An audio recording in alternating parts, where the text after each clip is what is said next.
கர்த்தர் நல்லவர், அவர் கிருபை என்றும் உள்ளது. தேங்க்யூ. கிறிஸ்துவின் பிறப்ப கொண்டாடுவது தவறல்ல.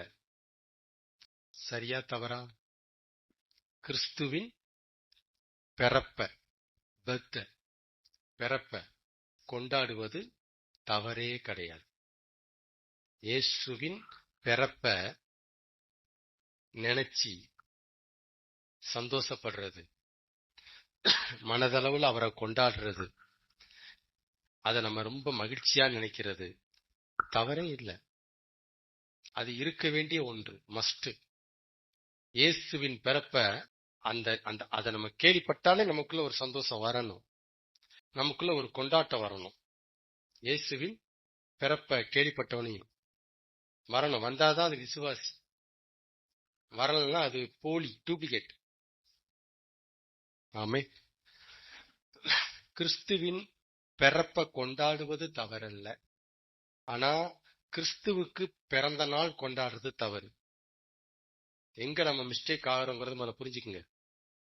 கிறிஸ்துவின் பிறந்த நாள, கிறிஸ்துவுக்கு பிறந்த நாள் இப்படி சொல்றேன். இப்ப நமக்குலாம் என்ன கொண்டாடுறாங்க? நம்ம பிள்ளைக்கு ஒரு பிறந்த நாள் கொண்டாடுவோம், சரிங்களா? நம்ம பிள்ளைக்கு ஒரு பிறந்த நாள் எடுக்கணுமே, நம்ம பண்டிகை கொண்டாடணும் அப்படி சொல்லுவோம் இல்லையா? அந்த மாதிரி கிறிஸ்துவுக்கு பிறந்த நாள் கொண்டாடுறது தவறு. இதை யாருமே பைபிள்ல பண்ணல. எதை பண்ணல? கிறிஸ்துவின் பிறப்ப கொண்டாடி இருக்கிறாங்க, நிறைய எழுதியிருக்கிறாங்க, அதை விசேஷமா பதிவு செஞ்சிருக்கிறாங்க. ஆனா எதை பதிவு செய்யல? கிறிஸ்துவுக்கு பிறந்த நாள் நாங்க கொண்டாடணும்ட்டு யாருமே பதிவு செய்யல. கிறிஸ்துவுக்கு ஒரு பிறந்த நாள், புரியுதுங்களா? நம்பர் 1. 2வது, கிறிஸ்து பிறந்த நாளை கொண்டாடுறதும் தவறு. கிறிஸ்துவுக்கு பிறந்த நாள் எடுக்கிறதும் தவறு, கிறிஸ்து பிறந்த நாளை கொண்டாடுறதும் தவறு. நீங்க இப்படி எல்லாம் செய்வீங்க. அப்படிதான் இயேசு என்னைக்கு பிறந்தார்ன்ட்டு பைபிள்ல பதிவு செய்யப்படவில்லை. நீங்க இந்த சேட்டை பண்ணுவீங்கன்னு தெரியும். மற்றவங்களுக்கெல்லாம் பர்த்டே இருக்கு. காந்தி பிறந்ததுக்கு, முகமது பிறந்ததுக்கு, புத்தர் பிறந்ததுக்கு என்ன டேட் இருக்கு? பிறந்த நாள் அப்படின்ட்டு கரெக்டா வச்சிருக்கிறாங்க. ஆனா இயேசு பிறந்த நாள் எதுன்ட்டு பைபிள் பதிவு செய்யல. உங்களுக்கு புரியுதுங்களா அது என்ன சொல்ல வரேன்ட்டு? இயேசு எவ்வளவு முக்கியமானவரா நீங்க நினைக்கிறீங்க? இயேசுவின் பிறந்தத எவ்வளவு முக்கியமா நீங்க பாக்குறீங்க. ஆனா இயேசு பிறந்த நாள் எது சொல்லிருக்கா பைபிள்? புரியுதுங்களா? இயேசு பிறந்த நாள் எதுன்னு பைபிள் சொல்லவில்லை. இது ஒன்ன எனக்கு காமிக்குது, உங்களுக்கு எப்படின்னு தெரியல. இயேசுவின் பிறந்த நாளை பைபிள் பதிவு செய்யாதது என்னன்னு எனக்கு காமிக்குதுன்னா, அவங்க யாருமே இயேசுவுக்கு பிறந்த நாள் கொண்டாடல. கொண்டாடி இருந்தாங்கன்னா என்ன ஆயிருக்கும்? இந்த மாதத்திலே இந்த தேதியிலே அவர் பிறந்தார் அப்படின்ட்டு அங்க கொண்டாடி இருப்பாங்க. இவங்க யாருமே கொண்டாடாம இருக்கிறது எதை காமிக்குது? இப்படி சொல்றேன், அவருடைய பிறந்த நாள் பைபிள்ல பதிவு செய்யாத எதை காமிக்குது? யாருமே பர்த்டே கொண்டாடல, ஆனா இயேசுவை கொண்டாடினாங்க. இயேசுவை கொண்டாடினவங்க தான் பைபிள்ல இருக்கிறானே தவிர அவர் பிறந்த நாளை கொண்டாடினவங்க பைபிள்ல கிடையாது. அப்படி இருந்து கொண்டாடி இருப்பாங்கன்னா அது பதிவு செய்யப்பட்டிருக்கும் பர்த்டே. இது ஒண்ணே நம்ம அரைகிற மாதிரி இல்ல. இந்த ஒரு ரெஃபரன்ஸ், ஒரு பாயிண்ட் போதாது இல்லையே. அப்ப எதுல அவங்க கவனம் செலுத்தினாங்க அப்படின்னா, பர்த்டேல கிடையாது, பர்த்ல. இயேசு பிறந்தார், நமக்கு ஒரு பாலகன் பிறந்தார், நமக்கு ஒரு குமாரன் கொடுக்கப்பட்டார். இதுலதான் அவங்க சொல்ல ஆர்வமா ஓடினாங்க. இதுலதான் அவங்க மனசை ஃபுல்லா கனெக்ட் பண்ணி வச்சிருந்தாங்க, கவனமா இருந்தாங்க. பார்வையெல்லாம் அதுதான் இருந்துச்சு. ஆனா நம்ம என்ன பண்ணி வச்சிருக்கிறோம்? பர்த்டே அப்படின்னு பண்ணி வச்சிருக்கிறோம். அவங்க பண்ணல. கவனிங்க, அவங்க இயேசுவின் பிறந்த நாளை கொண்டாடுறதுனாலதான் அவங்க சர்வசாதாரண ஜீசஸ் பர்த்டே பேசினாங்க, எப்பயுமே பேசினாங்க. அவங்க அந்த ஃப்ளோல இருந்தாங்க. நான் சொல்றது புரிஞ்சுக்கிறீங்களா? இயேசுவுக்கு ஒரு பிறந்த நாள் ஒன்ன பிக்ஸ் பண்ணாதனாலதான் இயேசுவின் பிறப்பை குறித்து எப்பவுமே பேசுவாங்க. அவங்க இந்த நாள் அப்படின்னு கணக்கே கிடையாது அவங்களுக்கு. பைபிள்ல பாருங்க, நினைச்ச எலும்புனா டக்குன்னு ஜீசஸ் பர்த்டே பேசுவாங்க, தேவன் அனுப்பினார், இப்படியே அவங்க பேசுவாங்க. புரியுதுங்களா? ஆனா நம்ம நாளை குறிச்சிட்டதுனால அன்னைக்குத்தான் பேசுகிறோம். எவ்வளவு பெரிய வஞ்சகமான கவனிங்க. அவங்க நாளை குறிக்காததுனால எப்பயும் பேச ஆயத்தமா இருந்தாங்க ஜீசஸ் பர்த்டே பத்தி. நம்ம டேய குறிச்சிட்டதுனால எடுப்போம். பிரியமானவர்களே, லூக்காவில் இருந்து பேசுவோம், இயேசுவின் பிறப்பு நம்ம போயிட்டு இருக்கிறோம். இதெல்லாம் ஒரு மாதிரியான ட்ராக் மாறினது, நம்ம மாறிட்டோம். அவங்க ஏன் பண்ணல, நம்ம ஏன் பண்றோம்? இதான் கிறிஸ்துவின் பிறப்ப ஒரு நாள் பேசி முடிக்கிற பிறப்பு இல்ல. பிளீஸ் முதல்ல புரிஞ்சுக்குங்க. இயேசு பிறந்தத ஏதோ ஒரு நாள் பண்டிகைன்னு குறிச்சு அன்னைக்கு பேசிட்டு போடுற வேலை கிடையாது. அது நம்ம பிளட்டோட ஊற வேண்டிய ஒரு செய்தி, நம்முடைய வாழ்க்கையோட பின்னி பிணைய வேண்டிய ஒரு செய்தி. இப்படித்தான் பவுல்ட்ட இருந்துச்சு, பேதுட்ட இருந்துச்சு, யோவான்ட்ட இருந்துச்சு, மரியாள்ட்ட இருந்துச்சு. புரியுதுங்களா என்ன சொல்றேன்ட்டு? நீங்க நாளை குறிச்சிட்டா அன்னைக்கு தான் பேசுவீங்க. அன்னைக்கு பிறந்த நாள் ஏதோ ஒரு நாளை குறிச்சிட்டு அதில் மட்டும் அவருடைய பிறப்பை பேச வேண்டிய பிறப்பு அல்ல கிறிஸ்துவின் பிறப்பு. மத்தவங்க பிறப்ப பேசுங்க, மத்தவங்க பிறப்ப அப்படி பேசுங்க. நீங்க உங்க பிறப்ப நீங்க பேசுங்க. புரியுதுங்களா? ஜீசஸ் பிறப்ப தயவு செய்து ஒரு நாளை குறிச்சிட்டு பேசிடாதீங்க. ஒரு நாளை குறிச்சிட்டு அன்னைக்கு மட்டும் விசேஷம் பண்ணாதீங்க. டோட்டலி பைபிள்ல இருந்து நம்ம வெளியே போயிட்டோம். அது ராங். என்னைக்கோ ஒரு நாள் பிறந்தாருங்க, அதைத்தாங்க கொண்டாடுறோம், தவறு இல்லை. ஆனா டெய்லி அதை நினைக்கிறீங்களா? என்னைக்கோ ஒரு நாள் பிறந்தாருதாங்க, அதை மாதிரி கொண்டாடணுமா? கொண்டாடுங்க ஐயா. அன்னைக்குன்னு ஒரு நாள் வச்சு அதை மட்டும் அப்ப மட்டும் கொண்டாடுறீங்க, அதான் கேள்வி. அப்ப இயேசுவின் பிறப்புக்கு ஒரு நாள் உங்களுக்கு தேவைப்படுது பேசுறதுக்கு, அதை பத்தி பேசுறதுக்கு, அப்படித்தானே? அதான் பாருங்க, 3 வருஷம் ஆச்சு இந்த சபையில ஆண்டவர் அந்த இயேசுவின் பிறப்ப அப்பப்ப டச் பண்ணுவார், அப்பப்ப டச் பண்ணிட்டே போவார். அது வந்துகிட்டே இருக்கும், ஃப்ளோல வந்துகிட்டே இருக்கும். பிலிப்பியர் 2ஆம் அதிகாரம் எத்தனை பேசியிருக்கிறோம் நம்ம. இன்னும் நிறைய ஆட்கள் வரும்போது இன்னும் ஆழங்களை பேசணும். இன்னும் ஆழம் நிறைய இருக்கு இயேசுவின் பிறப்புல, அவ்வளவு ஆழம் இருக்கு. இன்னும் அவரோட ஆளுகள் வரும்போது அதெல்லாம் பேசுவார், அதெல்லாம் ஓப்பன் பண்ணி விடுவார். அதனால ஏன் அவங்க கொண்டாடல, நம்ம ஏன் கொண்டாட வந்தோம்? One of the major reason இதான். நீங்க முதல்ல புரிஞ்சுக்குங்க. நீங்க எப்பவுமே ஒரு நாளை குறிச்சிட்டா அந்த நாள்ல தான் அதை பத்தி பேசுவீங்க, மத்த நாளை விட்டுருவீங்க. அவங்க நாளை குறிக்காதனாலதான் எப்பயும் பேசினாங்க, எப்பயும் பேச ஆயத்தமா இருந்தாங்க.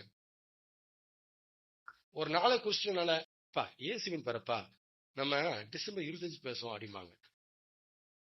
அது ஒரு நாளை குறிச்சிருக்கிறாங்களா, அப்ப பேசுவோம். இப்படியே மைண்ட மாத்திட்டான் பிசாசு, நம்மளை கெடுத்து வச்சுட்டான். அதனால பைபிளுடைய நடைமுறையை நம்புங்க. இன்னைக்கு இருக்கிற கிறிஸ்தவ நடைமுறைய கொஞ்சம் கவனிச்சு நம்புங்க. இது வேற, இது வேற, பைபிள் வேற. ஆமே. அப்ப கிறிஸ்துவின் பிறப்ப கொண்டாடுறது தவறல்ல. நாள்தோறும், வினாடி தோறும், நிமிஷம் தோறும், மாதம் தோறும், வாரந்தோறும், வருஷந்தோறும் நாம் கொண்டாடி கொண்டே இருக்கலாம், கொண்டாட வேண்டும். ஆனா கிறிஸ்துவுக்கு ஒரு பிறந்த நாளை கொண்டாடுவோமே தப்பு, கிறிஸ்து பிறந்த நாளை கொண்டாடுவோமே தப்பு. ரெண்டுமே தப்பு. ஆனா என்ன நடந்துட்டு இருக்கு? கிறிஸ்துவுக்கு ஒரு பிறந்த நாள் கொண்டாடிட்டு இருக்கிறோம். அப்படிலாம் இருக்கிறாங்க, அப்படி ஒரு சபையே இருக்கு. டேபிள்ல பெரிய கேக்க வச்சிருவாங்க, கேக்க வச்சு என்னையா பண்றீங்க, இயேசுக்கு பிறந்தநாள் கொண்டாடுறோம். இருக்கிறாங்க, நம்புங்க தயவு செய்து. யாருக்கு பிறந்தநாள் கொண்டாடுறாங்க? இயேசுக்கு உங்க பிறந்தநாள் கொண்டாடுறாங்களா? அப்படி கட் பண்ணி ஆளாளுக்கு மாத்தி மாத்தி ஊட்டி சாப்பிடுறாங்க. இதான் சொல்றேன், இயேசுவுக்கு ஒரு பிறந்தநாள் கொண்டாடுறீங்களே தவறு. மற்றபடி ஜென்ரலா இயேசுவின் பிறந்த நாளை கொண்டாடுவாங்க. டிசம்பர் 25 இயேசு பிறந்த நாள் கொண்டாடுவாங்க. புரியுதுங்களா? இது ரெண்டுமே மோசமான உங்களை வழி நடத்திடும். உங்களை ஒரு இடத்துல லாக் பண்ணி முடிச்சிடும். இதுக்கு மேல வராதிங்கப்பா, அவ்வளவுதான்ப்பா. ஜீசஸ் பார்த்தா அன்னைக்கு பேசுங்க, அன்னைக்கு நினைச்சு பாருங்க, அன்னைக்கு சந்தோஷமா இருங்க, முடிச்சிருங்க அடுத்தது வாங்க. நோ.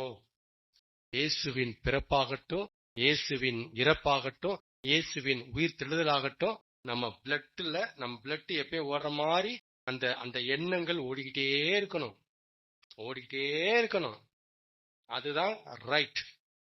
அதுதான் பைபிள் சொல்ற உண்மையான சத்தியம். என்னைக்கோ ஒரு நாள் ஓடுறது கிடையாது, எப்பயுமே அது ஓடணும். அது நினைவுக்கு வந்துகிட்டே நினைவுக்கு வந்து போகணும். அது நம்மளை அரிச்சுக்கிட்டே இருக்கணும். பிறப்பும் இறப்பும் உயிர் தெழுதலும் நம்மகிட்ட ஏதோ ஒண்ணு அது பேசிக்கிட்டே இருக்கணும். அதுதான் கரெக்ட், ரைட் ட்ராக். ஆமென் சொல்லுங்க. சரி, லூக்கா எடுங்க. இன்னைக்கு கிறிஸ்துமஸா இருக்கிறதுனால நாம் கிறிஸ்துவின் பிறப்பை தியானம் பண்ணுவோம். லூக்கா.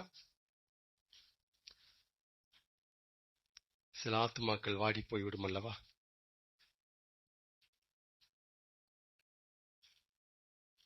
லூக்கா எடுத்துக்கிட்டீங்களா? லூக்கா எழுதின சுவிசேஷம்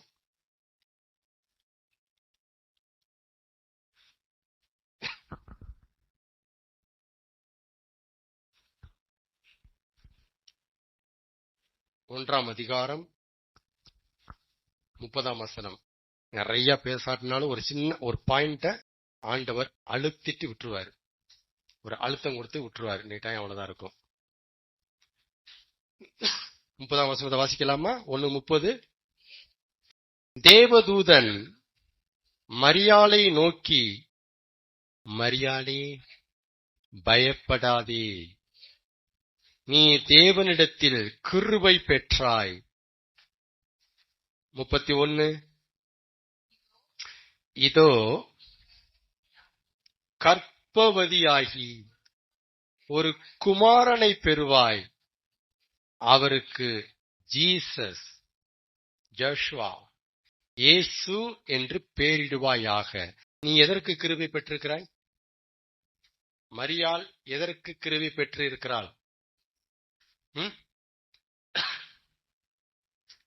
இயேசுங்கிறவரை வயிற்றுல சுமக்கிறதுக்கு மரியாள் என்ன பெற்று இருக்கிறாள்? கிருபை. சொல்லுங்க, கிருபை. அப்ப கிருபைனா நீங்க புரிஞ்சுக்குங்க, இதுல மரியாதைக்கு என்ன பங்கு இருக்கு?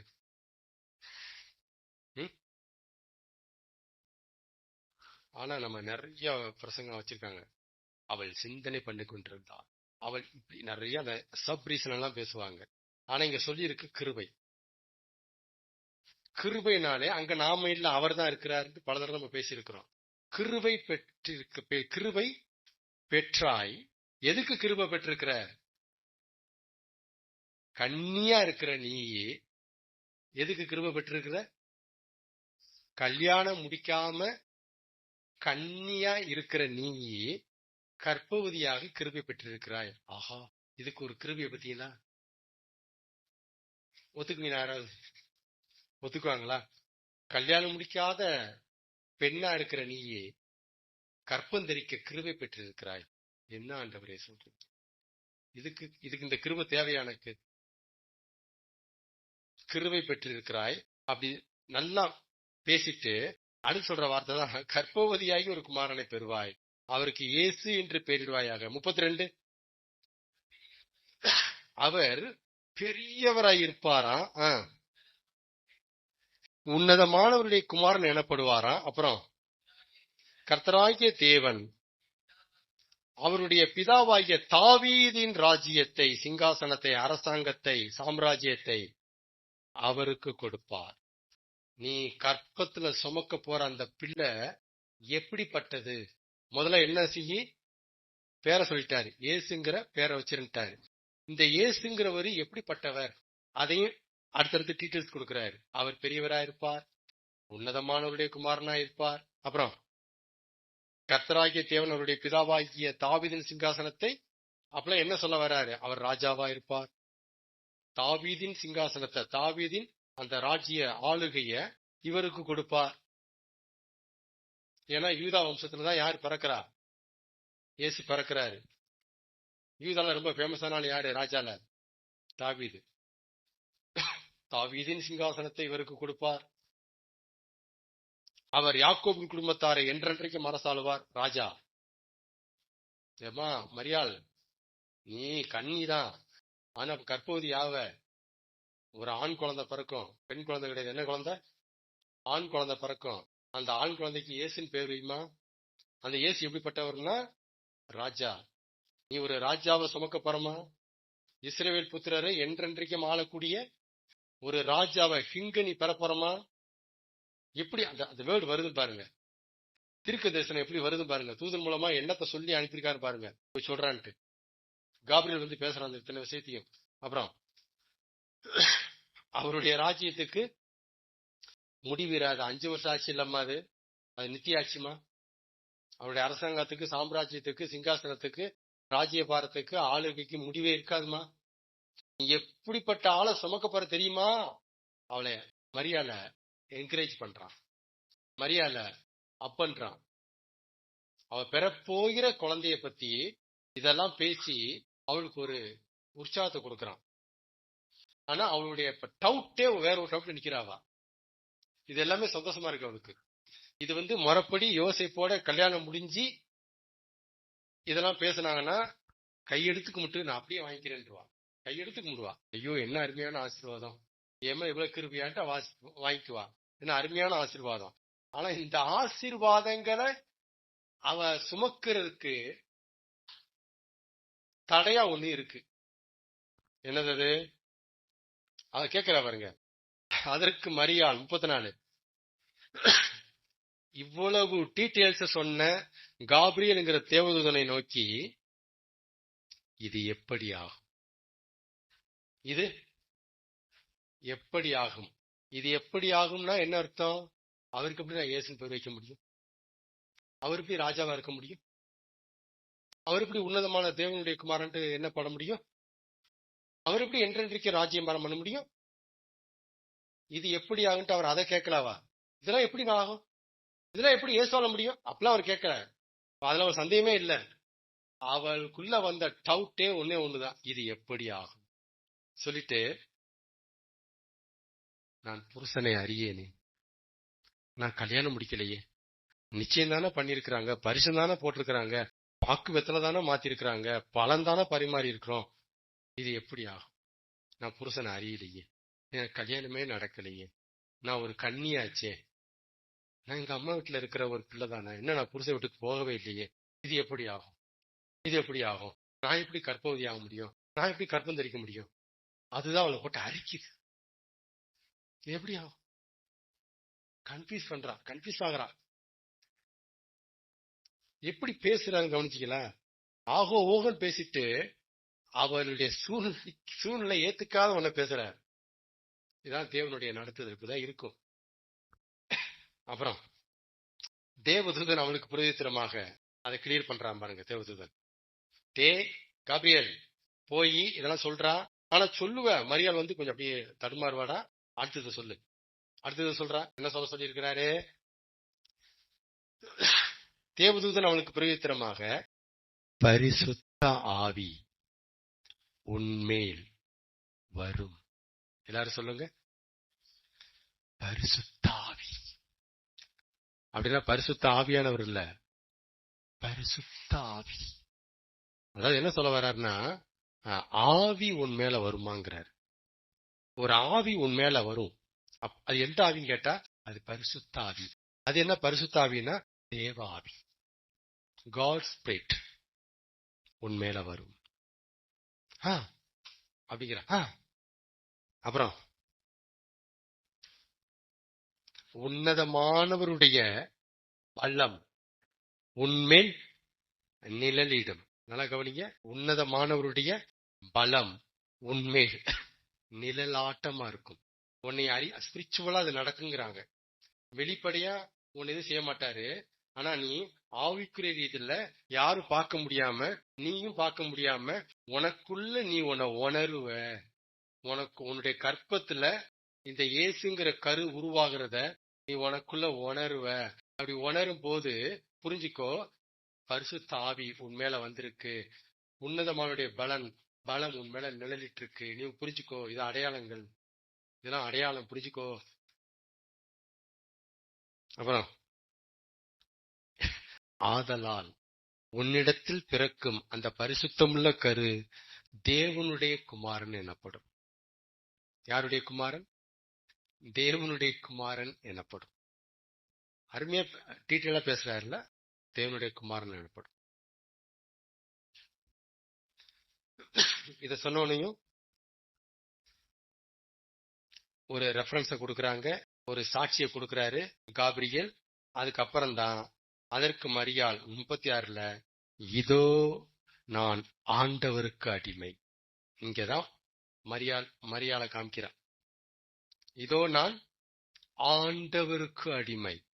ஒரு பெண்ணுனால எடுக்கவே முடியாத முடிவை மரியாள் எடுத்தா. இதான் கிருபை பண்ற வேலை. மரியாள் எடுத்தது உண்மை, இதுக்கு பின்னால இருந்தது என்ன? மரியாள் எடுத்தது உண்மை, இதுக்கு பின்னால இருந்தது என்ன? கிருபை. கிருபைனா கிருபைனா God's master plan. இதான் சொல்லிட்டு வரேன் நான். மரியாள் வயிற்றுல இயேசுங்கிற கரு உருவாகணுங்கிறது மரியாள் எடுத்த முடிவு இல்லை. இது மரியாள் போட்ட திட்டம் இல்லை. இது யார் போட்ட திட்டம்? பிதா போட்ட திட்டம். அந்த திட்டம் அப்படியே நிஜமாகுது பாருங்க. எடுக்கவே முடியாத ஒரு முடிவை மரியாள் எடுக்கிறான். இவ்வளவு டீட்டெயில்ஸ் பேசி அவ அந்த முடிவுக்கு வர்றதுக்கு இந்த டீட்டெயில்ஸ் பேசப்பட வேண்டியது சித்தம். அந்த இருதயம் அப்படிப்பட்ட முடிவை எடுக்கிறதுக்கு, அந்த இருதயத்துக்கு இப்படிப்பட்ட தகவல்களை சொல்லணுங்கிறது சித்தம். இப்படிப்பட்ட தகவல் சொன்னா போதும் அந்த இருதயம் முடிவு எடுத்துருங்கிறது தேவனுடைய முன்னறிவு. ஆமென். ஓகே.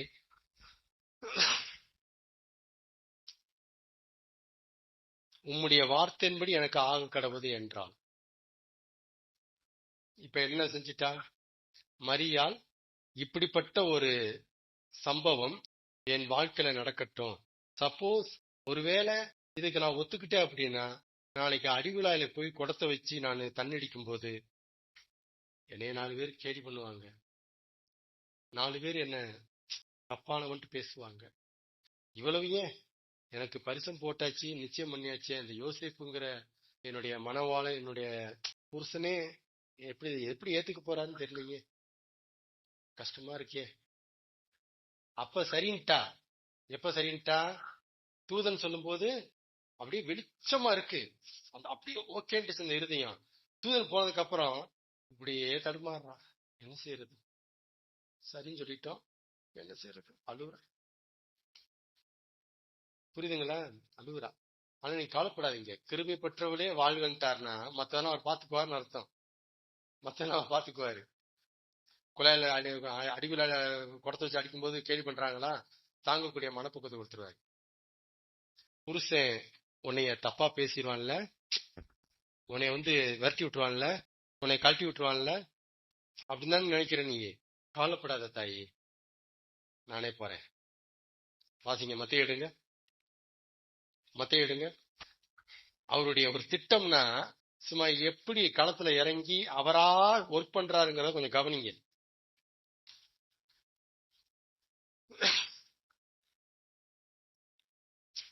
வாசிக்கலாமா? 1ஆம் அதிகாரம் 18. இயேசு கிறிஸ்துவனுடைய ஜனனத்தின் விவரமாவது, பிறப்பின் வரலாறு என்னென்றா, அவருடைய தாயாகிய மரியாள் யோசேப்புக்கு நியமிக்கப்பட்டு இருக்கையில் என்ன பண்ணப்பட்டிருக்கு? கல்யாணம் முடிக்கல. என்ன ஆயிருக்கு? யோசேப்புக்கு மரியாள் தான் மனைவி, மரியாளுக்கு யோசேப்பு தான் கணவன்ட்டு பெரியவர்களால் கூடி நிச்சயிக்கப்பட்டிருக்கு. நியமிக்கப்பட்டு இருக்கையில் அவர்கள் கூடி வரும் முன்னே, கல்யாணம் முடியறதுக்கு முன்னே, இப்ப மரியாள் பரிசுத்த ஆவியினாலே கர்ப்பவதி ஆனாள் என்று காணப்பட்டது. லூக்கால சொல்லப்பட்ட விஷயத்த ரொம்ப ஷார்ட்டா மத்திய கொண்டு போறாருங்க. அவள் புருஷனாகிய யோசேப்பு நீதிமானாயிருந்து அவளை அவமானப்படுத்த மனதில்லாமல் ரகசியமாய் இதை காரணம் சொல்லி கழட்டி விட்டுருவோம். எப்படி பாருங்க, ரொம்ப ரொம்ப ஒரு எப்படி சொல்றது, ரொம்ப ஒரு ஜெனியூனா இருந்திருக்கிறான். அதான் நீதிமான்னா என்ன அர்த்தம்? ஜெனியூன் பார்ட்டி யோசேப்பு. ரொம்ப வெளியெல்லாம் சொல்லி அசிங்கப்படுத்த வேண்டாம், பாவம். சரி, ஓகே, நமக்கு உண்மை என்னன்னு தெரியல, ஆனா கற்போதி ஆயிருக்கா, எல்லாரும் சொல்லிட்டாங்க. அது எப்படி கற்போதி ஆனாட்டு எனக்கு ஒன்றும் தெரியல. சரி, ரொம்ப வேணாம், அவளை போட்டு பாடப்படுத்த வேண்டாம், ஏதோ ஆசைப்பட்டு நடந்துச்சு வச்சு விடு, வேற ஏதாவது காரணம் நம்ம விளைக்கிறோம், இந்த காரணம் சொல்லிட வேண்டாம். நீ கர்ப்பமாயிருக்க, எனக்கு கொஞ்சம் சந்தேகம் சரியா வராது, மேல நடத்த சரியில்லை, இப்படி சொல்லி நம்ம பண்ணாம வேற மாதிரி ஏதாவது சொல்லி கழட்டி விட்டுருவோம் அப்படின்ட்டு ஐயா யோசிச்சு உட்காந்துருக்கிறார். இதைத்தான் என் மரியாதை யோசிச்சா, எப்படி சொல்றது, எப்படி அதை நிரூபிக்கிறது? தூதன் என்கிட்ட பேசுனாங்கன்ட்டு சொன்னா நம்ப போறாங்களா என்ன? தூதன் பேசுறது என்னட்டு அவங்ககிட்ட பேசுனாங்க, எப்படி யோசிப்பு நம்ப முடியும்? என்ன செய்யறது? அவ புலம்பிட்டு இருக்கிறா பாவம். இவர் வண்டி எடுத்துட்டாரு. எட்ரா வண்டியா, கிளம்புடா யோசிப்டன் போயிட்டாரு. புரியுதுங்களா? அங்க என்ன பேசுறாரு பாருங்க. இப்படி அவன் சிந்தித்துக் கொண்டிருக்கையில் கர்த்தருடைய தூதன் சொப்பனத்தில் அவனுக்கு காணப்பட்டு, தாவீதின் குமாரனாகிய யோசேப்பே, உன் மனைவியாகிய மரியாளை சேர்த்துக்கொள்ள ஐயப்படாதே, சந்தேகப்படாதப்பா, அவனிடத்தில் உற்பத்தியாயிருக்கிறது பரிசுத்த ஆவியினால் உண்டானது. நீ வாத்துக்க அப்படி இப்படி நினைச்சுப்படாதே, அது தேவனுடைய ஆவியினால தேவனால கற்பம் தரிச்சிருக்காடா, சேர்த்துக்கோ, சந்தேகப்படாத. நீங்க நான் சொல்றேன்டா. இப்படி அதிகாரத்தோட வெளிச்சம் வருது பாருங்க. யோசேப்ப ஒரு பஞ்சாயத்து கூட்டியெல்லாம் நம்ப வைக்க முடியுமா? இல்ல மரியாளு காலில் விழுந்து அழுது புரண்டா கூட யோசேப்பு நம்பிடுவானா? யோசேப்பே இறக்கப்பட்டு சரி அப்படின்னா அவங்க அம்மா போடுவாங்களா? விடுவாங்களா? அவர் தெரியும் யோசேப்ப இந்த காரியத்துல, இந்த திட்டத்துல மரியாளோட ஐக்கியப்பட வைக்கணும்னா ஒரே வழி, நாம கிளம்பணும், நாம தான் கிளம்பணும், வழியே இல்லைன்ட்டார். போனாரு, யோசேப்ட டீட்டெயிலா சொன்னாரு, அக்செப்ட் பண்ணிக்கிட்டான், இருதயம் ஒத்துக்குச்சு. ஏன்னா இதைத்தான் மரியாதைன்னு சொல்றான். அதாவது நல்லா கவனிங்க, என்னை சேர்த்துக்க ஐயப்படாதீங்க, என் மேல சந்தேகப்படாதீங்க, என்னை தப்பாலும் நினைக்காதீங்க, என் வயசுல உண்டா இருக்கிறது பரிசுத்த ஆவியினாலும் உண்டா இருக்குங்க அப்படின்ட்டு மரியாதை கெஞ்சிரா. சரிங்களா? யோசிப்பு ஏத்துக்குவானா? ஆனா இதே வார்த்தைய, இதே சப்ஜெக்ட யாரு பேசினா யோசிப்பு ஏத்துக்கிறான்? தேவதூதன் பேசினா யோசிப்பு ஏத்துக்கிறான். ஒன்னு புரிஞ்சுக்குங்க, எல்லா வார்த்தையும் எல்லாராலும் ஏத்துக்க முடியாது. ஆனா சொல்றாள் சொன்னா அந்த வார்த்தையை நம்ம ஏத்துக்குவோம். இதுதான் அங்க நடந்துச்சு. அப்ப என்ன சொல்லி முடிக்கிறோம் அப்படின்னா, தேவன் அவருடைய திட்டமா இருக்கிற ஒன்ன உங்களை எதிர்பார்த்து ஒண்ணுமே பண்ண மாட்டார். அந்த திட்டத்துக்குள்ள உங்களை கொண்டு வரணும் அப்படின்னா கொண்டு வந்துருவார். என்ன பண்ணுவாரு, ஏது பண்ணுவாருங்கிறதெல்லாம் அவருடைய அஜெண்டால சீக்கிரட்டா வச்சிருக்கிறாரு. அதெல்லாம் அழகா பண்ணுவார். உங்களை நம்ப வைக்கணும், அவனதானே யோசிப்பு. மரியா நீ கவலையில நம்ப வைக்கிறேன் பாரு, நம்ப வச்சிருவாரு. ஆமை. அப்ப ஜீசஸ் மனுஷனா மனித கருவா வந்தாரு. ஆனா ஒன்ன புரிஞ்சுக்குங்க, அவரு மனுஷனா வந்தாரு, மனுஷனா சுத்தினாரு, மனுஷனா நடமாடினாரு. இது மட்டும்தான் நம்ம கண்ணுக்கு தெரியுது. ஏசு ஒரு மனுஷன், ஒரு அற்புதம் செஞ்சாரு, ஐயோ இறக்கப்பட்டாரு, ஐயோ எல்லாத்துக்கும் பாவம் பார்த்தாரு, ஐயோ அவர் மனுஷன், இப்படிதான் நம்ம பார்த்தோம். ஆனா அவருடைய ஒரிஜினல் என்ன கேட்டீங்கன்னா, தெய்வன், கடவுள் தான் மனிதனா கருவா அவதரிச்சார். சொல்லுங்க, இயேசு ஒரு அவதார புருஷன். அவர் யாரு? பரிசுத்த ஆவியினால் கர்ப்பவதி ஆனாவா, பரிசுத்த ஆவியினால் உண்டான கரு. இந்த உடம்பு மண்ணிலிருந்து எடுக்கப்பட்டுச்சு. ஆனா இயேசுவின் உடம்பு மண்ணிலிருந்து எடுக்கப்படல. புரியுதுங்களா? மரியாளுக்கு இயேசு பிள்ளைதான். பிள்ளைதானே? மரியாள் தானே பெத்தா இயேசுவ. அப்ப இயேசு மரியாளுக்கு என்ன? சொந்த பிள்ளை. நம்புறீங்களா? எப்படி சொந்த பிள்ளை ஆனாரு? மரியாள் பெத்ததுனால இயேசு மரியாளுக்கு சொந்த பிள்ளை. ஆனா இயேசு மரியாளுக்கு வளர்ப்பு பிள்ளை.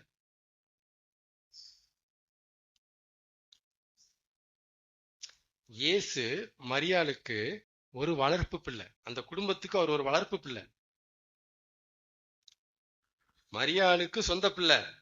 ஆனா அந்த குடும்பத்துல இயேசு யாரு? வளர்ப்பு பிள்ளை. புரியுதுங்க?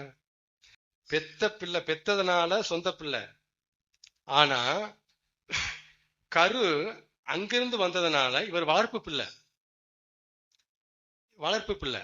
உலகத்துல நடந்த ஒரு பெரிய அதிசயம் அது. ஒரு தாய்க்கு ஒரு பிள்ளை பிறந்துச்சுன்னா அது சொந்த பிள்ளையா இருக்குமே தவிர வளர்ப்பு பிள்ளையா ஆகவே ஆகாது. தத்து எடுத்தா மட்டும்தான் வளர்ப்பு பிள்ளை. நான் பெத்துட்டேன்னா அது எனக்கு சொந்த பிள்ளை. உண்மைதானே? அப்ப மரியாள் இயேசுவ தத்து எடுக்கல, அவ பெத்து எடுத்தா. அப்படிதானே? பெத்து எடுத்தா சொந்த பிள்ளை, ஆனா வளர்ப்பு பிள்ளை. உலகத்துல முதல்ல எருசலேம்ல பெத்லஹேம்ல இதான் நடந்துச்சு. மரியாளுடைய வயிற்றுல இது நடந்துச்சு. மரியாளுடைய வாழ்க்கையில மரியாளுக்கு மட்டுமே இந்த எக்ஸ்பீரியன்ஸ் கொடுக்கப்பட்டுச்சு. இயேசு உனக்கு பெத்த பிள்ளைமா, அதனால நீ சொந்த பிள்ளைமா, ஆனா அவர் உனக்கு வளர்ப்பு பிள்ளை. நீ பெத்த பிள்ளையா இருந்தாலும் அவர் உனக்கு தத்தெடுக்கப்பட்ட பிள்ளை மாதிரி ஒரு வளர்ப்பு பிள்ளைமான்ட்டார். யாருக்கா அந்த பாக்கியம் கிடைக்குமா? யாருக்குமே கிடைக்காது. இப்ப பெத்துட்டாங்கன்னா அது என் சொந்த பிள்ளை தான் அவன் பேசுவான். ஆனா மரியாள் மட்டும்தான் பெத்த நான் தான் பெத்தேன், ஆனா என் வளர்ப்பு பிள்ளை எனக்கு அப்படின்பா. ஏன்னா யோசேப்புக்கும் மரியாளுக்கும் பிறந்தவர் இயேசு அல்ல. இயேசு யோசேப்புக்கும் மரியாளுக்கும் பிறந்தவர் அல்ல. அதனாலதான் சொல்றேன், அவர் வளர்ப்பு பிள்ளை. வளர்ப்பு பிள்ளை, தத்தெடுக்கப்பட்ட பிள்ளை. தட் மீன்ஸ் யாருடைய பிள்ளையோ அவங்க வளர்க்குற மாதிரி. ஆனா இவ தான் பெத்தா. புரியுதுங்களா வித்தியாசம்? மரியாள் தான் பெத்தா, ஆனா யாருடைய பிள்ளையோ வளர்க்குற மாதிரி வளர்ந்துட்டு இருக்கிறாங்க. வேற ஆளுடைய பிள்ளை மாதிரி. யாருடைய பிள்ளை? அவரு தேவகுமாரன். அதான் அவர் தேவனுடைய குமாரன் என்னப்படுவார், உன்னதமானுடைய குமாரன் என்னப்படுவார். ஓம் பிள்ளை அப்படி சொல்லாத, நீதான் பெறணும். ஆனா யார் பிள்ளைய பெற? இந்த மாதிரி ஏகப்பட்ட ரகசியங்கள் சம்பவத்துக்குள்ள உள்ளுக்குள்ள வச்சிருக்கிறாங்க. நிறைய ரகசியம் வச்சிருக்கிறார். ஆமே. அந்தந்த காலங்கள்ல தேவனோட பேசுவார். ஆமே.